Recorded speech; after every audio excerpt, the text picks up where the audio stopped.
बहुत दिनों पुरानी बात है। एक घने जंगल में टुनटुनी चिड़िया अपनी बेटी पिंकी के साथ रहती थी। एक बार टुनटुनी चिड़िया का पति बीमार पड़ गया और बीमारी की वजह से वो स्वर्गवासी हो गया। इस घटना से टुनटुनी चिड़िया रोने लगी और वो रोते रोते बोली, हे भगवान, ये तुमने क्या किया? मेरे हंसते खेलते परिवार को किसकी नजर लगी? अब मैं और पिंकी तुम्हारे बिना कैसे जिएंगे? अपनी माँ को रोता देखकर पिंकी चिड़िया भी रोने लगी। इसी तरह कई दिन गुजर गए। उनके घर का राशन पानी भी समाप्त हो गया था। तब मजबूरन टुनटुनी चिड़िया भोजन की तलाश में बाहर जाने की सोचती है। टुनटुनी चिड़िया पिंकी से कहती है, तब तक आप लोग हमारे इस वीडियो को लाइक और अगर आपने हमारे चैनल को सब्सक्राइब नहीं किया है तो जल्दी से सब्सक्राइब कर लें और कमेंट सेक्शन में जरूर बताएं कि आपको हमारी ये कहानी कैसी लगी। देखो बेटा, घर का सारा राशन खत्म हो गया है। अब मजबूरन मुझे ही दाना पानी का इंतजाम करना पड़ेगा, इसलिए मैं भोजन की तलाश में बाहर जा रही हूँ। मेरे वापस आने तक तुम घर में रहो, मैं जल्दी वापस आ जाऊंगी। ठीक है माँ, मैं कहीं नहीं जाऊंगी, घर में ही रहूंगी। ऐसा सुनते ही टुनटुनी चिड़िया भोजन की तलाश में बाहर चली जाती है। कुछ देर के बाद पिंकी चिड़िया के पास एक बुलबुल आती है और कहती है, अरे पिंकी बहन, बहुत दिन हो गए, तुम बाहर ही नहीं आई। चलो चलते हैं बाहर, थोड़ा खेलते हैं। नहीं बुलबुल बहन, मैं तुम्हारे साथ नहीं आ सकती, माँ ने मना किया है। अरे यार पिंकी, माँ से इतना भी नहीं डरना चाहिए। मुझे देखो, मैं भी छुपते छुपाते बाहर आई हूँ। मेरी माँ भी मुझे बाहर नहीं जाने देती। पिंकी को बुलबुल की बातों से हौसला आता है और वो दोनों खेलने के लिए बाहर जाती है। बाहर जाकर दोनों मस्त खेलती है और बातें करती है और इधर उधर घूमने जाती है और माँ के लौटने से पहले पिंकी घर पहुँच जाती है। कुछ देर के बाद टुनटुनी चिड़िया घर लौट आती है और पिंकी से पूछती है, बेटा, आज तुम घर पर अकेली थी, तुम्हें कोई परेशानी तो नहीं हुई? ये सुनते ही पिंकी माँ से झूठ बोलती है, नहीं माँ, मुझे तो कोई तकलीफ नहीं हुई। माँ, मुझे जोरों की भूख लगी है, लाओ ना मुझे भोजन दो। टुनटुनी चिड़ियों से भोजन देती है और पिंकी वो खाने लगती है। ऐसे ही दिन कटते गए। टुनटुनी चिड़िया रोज सुबह भोजन की तलाश में बाहर जाती, फिर पिंकी इधर अपने दोस्तों के साथ खेलती रहती। एक दिन की बात है, पिंकी चिड़िया रोज रोज एक ही जैसे दाने खा खा कर बोर हो गई थी। क्या माँ, रोज रोज आप मुझे वही दाने खिलाती हो? आज मैं इसे नहीं खाऊंगी, मुझे आज अनार के दाने चाहिए। बेटा, आज तुम किसी तरह ये भोजन कर लो, मैं कल किसी तरह तुम्हारे लिए अनार के दाने ले आऊंगी। अगले दिन टुनटुनी चिड़िया तोता सेठ के पास जाती है और उससे कहती है, तोता सेठ, क्या आप मुझे इस पेड़ के एक अनार दे सकते हो? मेरी बेटी बहुत दिनों से अनार के दाने खाने की जिद कर रही है। नहीं नहीं, मैं तुम्हें अनार नहीं दे सकता। ये सब अनार हमारे बिरादरी के तोतों के लिए रखे हैं। तुम चली जाओ यहाँ से। सेठ जी, ऐसा जुल्म मत करो, मेरी बेटी नाराज हो जाएगी। मुझ पर रहम करो सेठ जी। टुनटुनी चिड़िया तोते के सामने गिड़गिड़ाने लगी, ठीक है, पर इसके बदले में तुम्हें एक काम करना होगा। हाँ सेठ जी, मैं आपका हर काम करने के लिए तैयार हूँ, बस मुझे एक अनार दे दीजिए। ठीक है, इस पेड़ के नीचे जो कांटे पड़े हैं वो तुम्हें यहाँ से हटाने होंगे, तभी तुम्हें अनार मिलेगा। इतना सुनते ही टुनटुनी चिड़िया पेड़ की निचली टहनी की तरफ पहुंच गई। वहाँ बहुत सारे कांटे पड़े हुए थे। टुनटुनी चिड़िया एक एक करके उन्हें हटाने लगी। टुनटुनी चिड़िया वो कांटे अपनी चोंच में पकड़कर दूर ले जाती और इस तरह से कुछ समय में सभी कांटे वो साफ कर देती है। लेकिन ये काम करते करते उसे बहुत सारे कांटे चुभ जाते हैं और वो जख्मी हो जाती है। कुछ देर के बाद वो अनार लेकर अपने घर पहुँचती है। पिंकी बेटा, तुम्हारे लिए मैं आज अनार ले आई हूँ, तुम्हें चाहिए थे ना? पिंकी चिड़िया वो अनार के दाने खाने लगती है और इधर कांटे चुभने की वजह से जख्मी टुनटुनी चिड़िया की तबीयत खराब हो जाती है और वो अपनी बेटी से कहती है, बेटा, मुझे माफ कर दो, मैं आज के दिन ही तुम्हारे लिए अनार ला सकी। अब मेरे चलने का समय आ गया है, तुम अपना ख्याल रखना और जो मिले उसे खा लेना। ऐसा कहकर टुनटुनी चिड़िया अपनी आंखें हमेशा के लिए बंद कर लेती है और पिंकी बेचारी हमेशा के लिए अनाथ हो जाती है।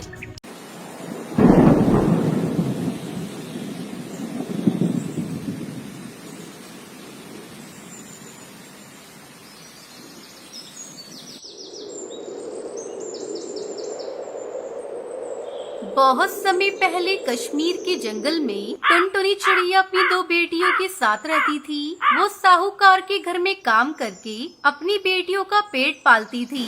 जंगल में बारिश का मौसम शुरू हो चुका था। सभी पक्षी अपने अपने घरों में आराम से रह रहे थे, पर गरीब टुनटुनी चिड़िया किसी तरह अपने टूटे फूटे घर में गुजारा कर रही थी। अचानक एक दिन उसकी बेटी पिंकी बीमार पड़ जाती है। उसकी दवा लाने के लिए टुनटुनी के पास पैसे नहीं थे। वो साहूकार से कहती है, मालिक, मेरी बेटी बीमार है, उसे ठंड लग गई है, मुझे कुछ पैसे दे देते तो मैं अपनी बेटी का इलाज करवा लेती। देख टुनटुनी, मैं तुझे काम के बदले पैसे देता हूँ। तेरी बेटी बीमार है, इसमें मैं क्या कर सकता हूँ? तेरे जैसे और कई नौकर मेरे घर पर काम करते हैं। सभी को अगर मैं पैसे देने लगा तो मैं भी कंगाल हो जाऊंगा। मैं तुझे फालतू पैसे नहीं दे सकता। तब तक आप लोग कमेंट पे बताएं 67 - 56 कितने होते हैं। मालिक, ऐसा मत कहिए, पिछले साल इसी तूफानी बारिश की वजह से मेरा पति मर गया, लेकिन अब मैं अपनी बेटी को मरता नहीं देख सकती। मुझ पर दया करिए। तो ठीक है, अगर तुझे पैसे चाहिए तो तू अपना घर मेरे नाम कर दे और पैसे ले जा। मालिक, अगर मैं अपना घर आपको दे दूंगी तो मैं अपनी बेटियों को लेकर इस ठंड में कहाँ जाऊंगी? तो फिर मैं तुझे पैसे नहीं दे सकता। तू कहीं और जाकर पैसे मांग। ठीक है मालिक, मैं अपना घर आपके नाम कर देती हूँ। मेरी बेटी की जान मेरे लिए घर से ज्यादा कीमती है। टुनटुनी अपना घर साहूकार के नाम करके उससे पैसे ले लेती है और अपनी बेटी पिंकी का इलाज करवाती है। 2 दिन बाद ही साहूकार टुनटुनी के घर पर कब्जा कर लेता है। माँ, इस बारिश में हम कहाँ रहेंगे? वैसे भी पिंकी अभी तक पूरी तरह से ठीक नहीं हुई है। तुमने अपना घर बेचकर ठीक नहीं किया माँ। क्या करती? अपना घर बेचने की सिवा मेरे पास और कोई दूसरा रास्ता नहीं था। माँ देखो ना, पिंकी ठंड से कपकपा रही है। जल्दी चलो। हे भगवान, हमें इस मुसीबत से जल्दी निकाल। कोई तो आसरा दे हमें। बस बेटा, थोड़ा हौसला रख, हमें अभी कोई रहने का ठिकाना मिल जाएगा। टुनटुनी अपनी बेटी पिंकी और भूरी के साथ नए घर की तलाश करने लगती है। अचानक भूरी को नारियल का ढेर दिखता है। माँ, वो वहाँ नारियल का ढेर पड़ा है, हम नारियल से अपना घर बनाते हैं। हाँ बेटा, यही ठीक रहेगा। टुनटुनी अपनी बेटी भूरी के साथ मिलकर नारियल का घर बनाती है। माँ, अब तुम्हें उस लालची साहूकार के घर काम करने की कोई जरूरत नहीं। हम अपना व्यापार करेंगे। लेकिन हमारे पास तो पैसे है ही नहीं, फिर व्यापार कैसे करेंगे? यहाँ पर इतने सारे नारियल पड़े हैं माँ, हम इसी नारियल से बर्फी बनाकर बेचेंगे। आपको तो बहुत अच्छी बर्फी बनानी आती है। टुनटुनी को अपनी बेटी का सुझाव बहुत अच्छा लगा। अगले दिन से वो नारियल की बर्फी बनाकर बेचने लगती है। कई पक्षी उसकी दुकान से नारियल की बर्फी खरीदते हैं। देखा माँ, अपनी नारियल की बर्फी कितनी अच्छी तरह से बिक रही है। सभी पक्षी को बहुत पसंद आ रही है। हाँ बेटा, ये सब तेरे कारण ही संभव हुआ है। इस तरह टुनटुनी चिड़िया बारिश के मौसम में नारियल की बर्फी बेचकर खुशी खुशी अपनी बेटियों के साथ नारियल के घर में रहने लगती है।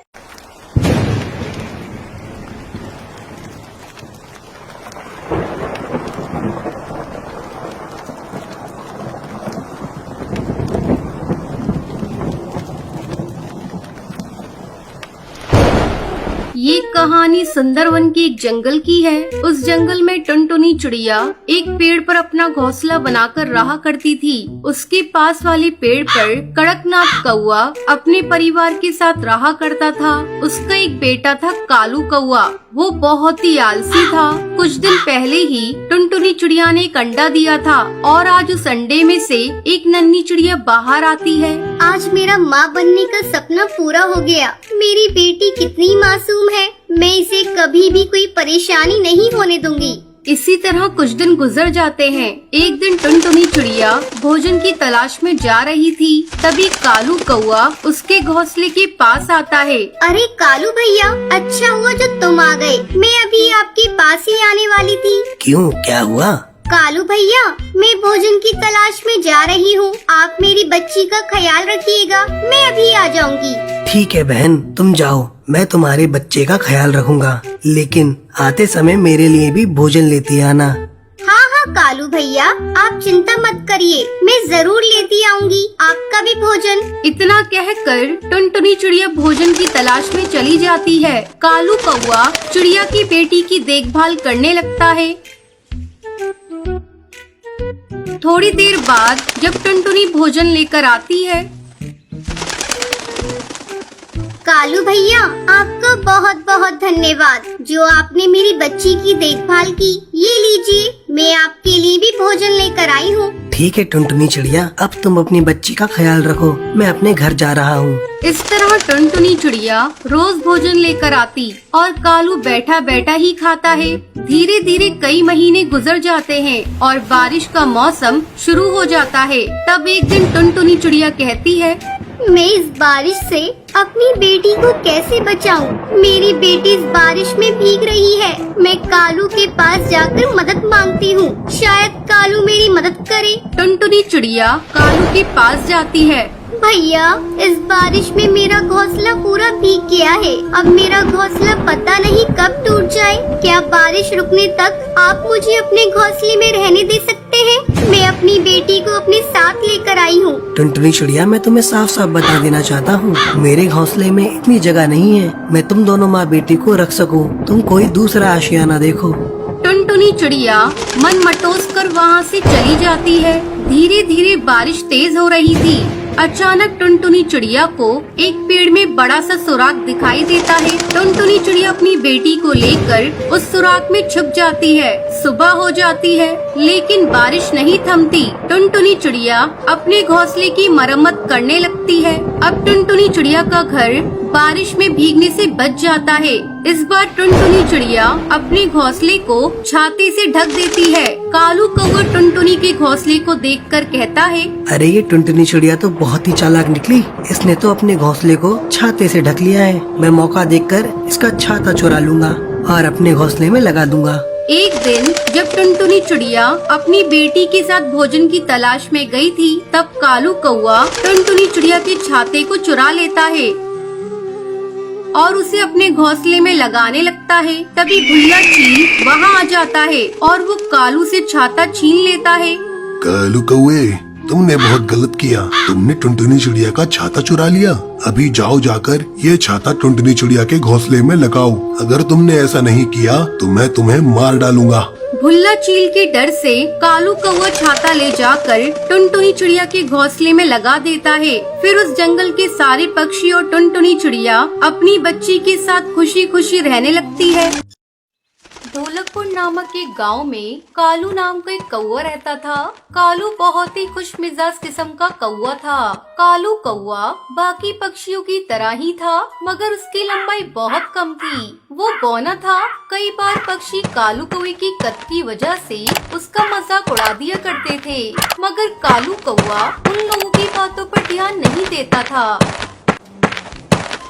अरे भाइयों, हाँ तुम सभी यहाँ चाय पीने आते हो या लड़ाई करने आते हो अभी मैं तुम पक्षियों को हंसाता हूँ, फिर तुम सभी लड़ना तो एकदम बंद ही कर दोगे, वो भी अभी के अभी।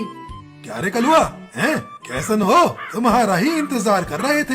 अब तनिक कुछ मस्त सा सुनाई दो, ये सबका शांति के खातिर दिमाग का दही हुई गवाह है। अरे भैया जी, क्यों परेशान होते हैं? अब आपका कलुआ आ गया है ना, ये लीजिए कलुआ की तरफ से एकदम तड़कता फड़कता शानदार चुटकुला। तो एक बार की बात है, एक पत्नी अपने पति से कहती है कि अजी सुनते हो, पड़ोस की मीना की बेटी को 100 में से 99 नंबर मिले हैं। इस पर पति पूछता है, अच्छा फिर 1 नंबर कहाँ गया? ये सुन पत्नी कहती है कि वो नंबर अपना चिंटुआ लेकर आया है कालू के चुटकुलों को सुन सभी जोर जोर से हंसने लगते हैं। ए वाह भाई वाह, कालू चुटकुला सुन के तो मजा ही आ गया। अब इसके बाद कुछ दूसरा सुना दो। ठीक है, आप लोगों की खिदमत में मैं कालू एक प्रश्न पेश करने जा रहा हूँ। तो सुनो, एक पत्नी अपने पति से चॉकलेट छिपाकर सबसे ऊंची रैक पर रख देती है। पति ये देख लेता है, मगर लाख चाहने पर भी उसे चॉकलेट नहीं मिल पाती। बताओ क्यों? अरे बाबा रे, उतना तो मालूम ही नहीं है, तू ही बता। अरे भैया जी, उसके पति की इतनी लंबाई ही नहीं थी कि वो वहाँ तक पहुँच पाता। मतलब वो तेरी तरह बोना था। ये सुनकर कालू कौवा बहुत दुखी हो जाता है। सभी उसका मजाक उड़ाने लगते हैं और जोर जोर से हंसने लगते हैं। अच्छा ठीक है, अब हम चलते हैं। क्या रे कालू, तू भी ना जैसा खुद है वैसा प्रश्न करता है। कालू कौवा उदास होकर अपने घर आ जाता है। मैं हमेशा गांव वालों के मजाक को मजाक में ही लेता हूँ, मगर ये सभी हर वक्त मेरे कद का मजाक बना देते हैं। खैर छोड़ो, इन सब बातों पर ध्यान देने से अच्छा है मैं कोई और काम कर लेता हूँ। कालू कौवा चाहे कितना भी गांव वालों के साथ घुल मिलकर रहता, मगर सभी एक मौका नहीं छोड़ते थे उसके कद का मजाक उड़ाने में। गांव वालों के ऐसे व्यवहार के कारण अब कालू कौवा उनसे कटा कटा रहने लगा। इन लोगों के साथ अच्छा रहकर कोई फायदा नहीं है, अब मैं इनको सबक सिखा कर रहूँगा। फिर कालू कौवा सभी पक्षियों के घर चोरी करने की सोचता है। आधी रात में मुंह पर काला कपड़ा बांधकर कालू कौवा चोरी करने निकलता है। जब सभी गांव वाले मेरा मजाक उड़ाने से पहले नहीं सोचते, तो मैं क्यों उनके घर पर चोरी करने से पहले सोचूं? है, शांति से जाता हूँ और चोरी करके आता हूँ। कालू कौवा चुपके से एक घर में घुस जाता है। सभी सो रहे थे। कालू कौवा धीरे धीरे सामान चुराता है और अपने झोले में रखता है और वहाँ से भाग जाता है। अगली सुबह गांव में हल्ला हो गया कि गांव में चोर घुस आया है। अब मुझे खुशी मिल रही है, अब ये भी परेशान हो रहे हैं। अब तक तो ये सिर्फ मुझे ही परेशान करते थे, अब मैंने भी इनको सबक सिखा दिया। एक दिन कालू कौवा चोरी किया सारा सामान लेकर अपने घर जा ही रहा होता है कि तभी उसे टुनटुनी चिड़िया देख लेती है और वो कालू कौवे का पीछा करने लगती है।